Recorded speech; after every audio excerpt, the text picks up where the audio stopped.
Bonjour et bienvenue. Aujourd'hui, on va parler de quelque chose qui est absolument partout autour de nous, mais qu'on ne voit jamais. Les algorithmes. Ce sont un peu les manuels d'instructions invisibles qui font tourner notre monde. Allez, c'est parti, on plonge dans leur fonctionnement. C'est une drôle de question, hein. À première vue, on se dit qu'il n'y a aucun rapport. Et pourtant, ces trois choses partagent un concept fondamental, une sorte de structure logique qui est au cœur de tout notre monde numérique. Gardez bien cette question en tête. La réponse, bien sûr, c'est un algorithme. C'est un mot qu'on entend tout le temps, qui peut même faire un peu peur parfois. Mais en réalité, ce n'est rien de plus qu'un plan. Juste une série d'étapes à suivre pour accomplir une tâche. Pour le dire simplement, un algorithme, c'est comme une recette de cuisine, mais en version ultra précise. Chaque étape doit être parfaitement claire, sans aucune ambiguïté. Il n'y a pas de place pour l'interprétation. On prend des ingrédients en entrée, on suit les étapes à la lettre et on obtient un résultat bien défini en sortie. Alors, pour qu'une série d'instructions soit un véritable algorithme, elle doit respecter ces 5 règles d'or. C'est non négociable. Premièrement, ça doit se terminer en jour. C'est la finitude. Deuxièmement, chaque étape doit être limpide. Ensuite, il doit prendre des données en entrée et produire un résultat en sortie. Et enfin, chaque instruction doit être simple et réalisable. C'est l'efficacité. C'est ce cadre qui rend un algorithme si fiable. Mais voilà, tout comme en cuisine, toutes les recettes ne se valent pas. Certains algorithmes sont élégants, rapides, tandis que d'autres sont lents et laborieux. La clé pour faire la différence, c'est de mesurer leur efficacité.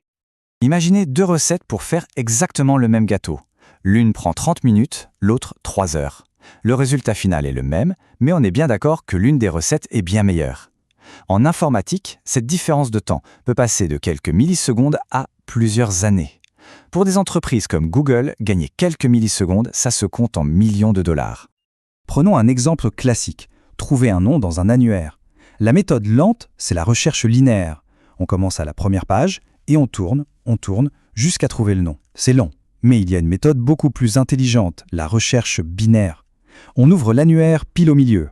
Si le nom qu'on cherche est avant, hop, on peut ignorer toute la deuxième moitié du livre. On recommence. On divise encore le problème en deux et ainsi de suite. C'est exponentiellement plus rapide.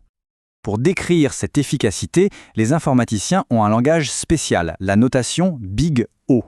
La méthode lente de l'annuaire, c'est O de n. Le temps de recherche augmente en même temps que la taille de l'annuaire.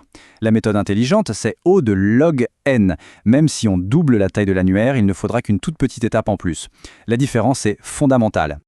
Avant d'écrire la moindre ligne de code, les développeurs ont besoin d'un plan. Et ce plan, ça s'appelle le pseudocode. C'est vraiment une étape cruciale dans la conception. Le pseudocode, c'est ni plus ni moins qu'un brouillon. C'est une façon de décrire les étapes d'un algorithme avec des mots simples, compréhensibles par tout le monde, sans se préoccuper de la syntaxe compliquée d'un langage de programmation.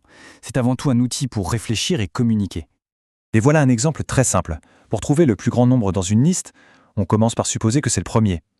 Ensuite, on regarde tous les autres, un par un. Si on en trouve un qui est plus grand, alors il devient le nouveau maximum. On continue jusqu'à la fin, et c'est tout. C'est clair, concis, logique. Bon, maintenant qu'on a vu la théorie, passons à la pratique. Voyons comment ces concepts donnent vie aux technologies qu'on utilise tous les jours. Des milliards. C'est l'échelle à laquelle opère Google.